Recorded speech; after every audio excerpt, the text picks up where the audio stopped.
Step one of research is defining your topic. Often you are given a topic by your teacher, and we'll get to that, what you do when you have that in a minute. Sometimes you do get to pick a topic, and when you do, it can be really exciting. Yeah, you have the freedom to choose what you want. It can also be very overwhelming trying to narrow down a topic. You might pick a topic that's too small and you can't find any information, or a topic that's so big you're drowning in facts and you don't know what to do. So if you ever get to choose your topic, say your teacher says, we're working on the 1920s, pick a topic in the 1920s, or World War II, pick a topic, and you have to choose your own topic, that's when I would direct you to hhsmchugh.weebly.com under I Need to Research, Defining a Topic. Remember here, this website has every step of the research process for us. In defining a topic, there is a little explanation. We'll let it load. There's also a video and a couple of other resources that will help you figure out the best way to define your topic when it is all up to you to choose. Okay, here we go. Okay. There's a video right here that's just slow to load right now that really helps you to figure out how to narrow or define a topic. This text here talks about how you need to think about what you're interested in and try to relate that to the topic. Now, I know that's not always easy. Maybe you're not interested in the 1920s or World War II. Are you interested in cars? Then maybe somehow we can tie that to the 1920s. There's always a way. Okay, it just takes a lot of thought. This right here, I need to define my topic.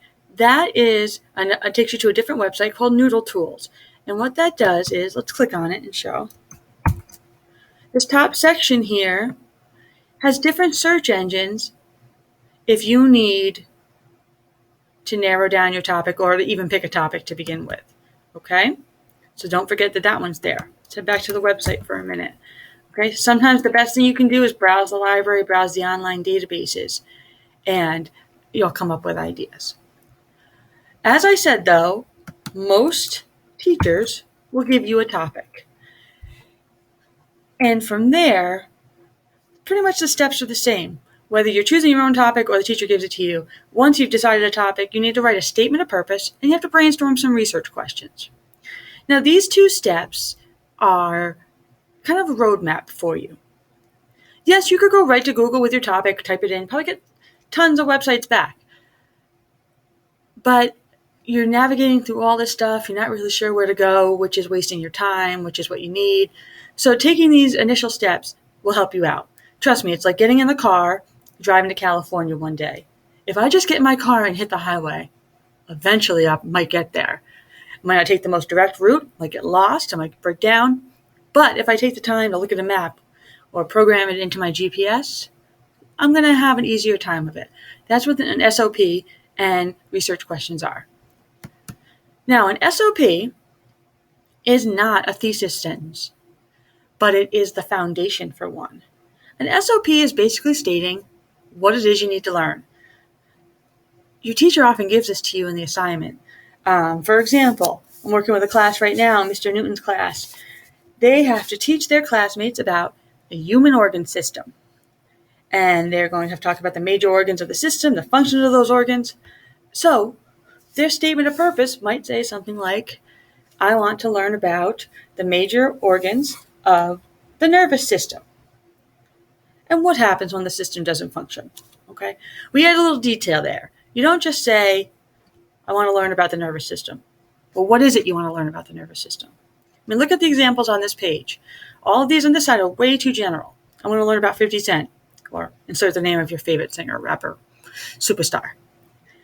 So what? What do you want to learn about the guy? There's a million things you can learn. This side is more specific. I want to learn about what has influenced the music of 50 Cent. Here's another one down here. I want to learn about teen pregnancy.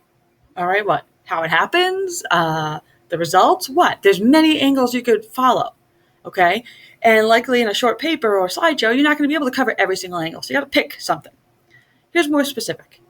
I want to know how teenage pregnancy affects young fathers and young mothers differently. As I said, the assignment you're given often gives you a statement of purpose. You're restating the assignment. What's my assignment? I need to understand the major organs of a system of the human body and be able to teach it to my classmates. There's your statement of purpose. Okay? Look at it another way. This was an assignment that English class did. They read I Am Malala, the book, saw the movie, and the assignment was create a presentation about an activist and a cause you believe in and ways you can help. So the SOP was basic. Well, we have to research an activist for a cause we care about, and we have to think of things we can do to help. You see how they relate? The assignment, statement of purpose, pretty similar there. Then the thesis statement eventually just kind of fills in or answers the statement of purpose. We have to research an activist for a cause we care about. Well, here's a sample one. I researched ice cream makers Ben and Jerry. Okay? And then here's what I ended up coming up with after some research. Ice cream makers Ben and Jerry have donated millions to support farmers and disadvantaged people, inspiring me to create a product that I can sell to benefit needy people in my community. All right? The activist and the cause we care about, things I can do to help. So a statement of purpose is not a waste of time. It's a step that leads you to your thesis statement. It's very much worth doing. Okay, so now we know what we're researching. How come I have to stop and write questions? Why can't I just start researching and read articles and write down facts? Well, again, think about that roadmap. There are so many different facts out there on any topic. You need to focus. What is it you're looking for? Okay, that will help you ignore the stuff that you don't need and zoom in just on what you need. Here are some research questions we came up with for the Malala Project. No matter who I was researching. Where was my person born and raised? What in my person's background inspired their activism?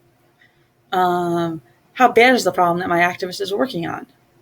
And you notice here, this is like a 3-part question. What are the statistics? What's the background?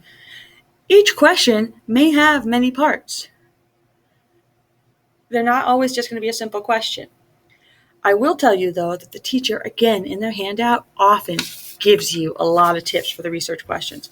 Looking at Mr. Newton's handout for the Human Organ Systems project, he says you need to teach your classmates about the major organs of the system, the functions of those organs, and the purpose and structure of functional unit within these systems. That's the smaller parts of the organs. You also need to talk about how your system aids the maintenance of homeostasis. So there's some questions right there. What are the major organs of this system? What does each of those organs do? What is the purpose and structure of the little pieces of those organs? What are those organs comprised of? How does this system help maintain homeostasis? What happens when the system does not work? So on and so on. Okay? These are all in his handout describing what needs to be done. Sometimes a teacher will give you a rubric and it'll say, has to cover, if you're doing biomes, has to cover the type of landscape, the climate, the animals. Those are all research questions that they just gave you. Makes life easy. Okay? Take the time to write these questions.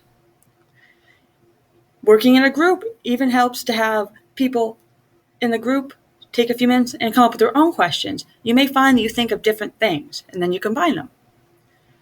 Now, you probably have an assignment to go with this video, and I think that is to create a statement of purpose and several research questions to go with your project.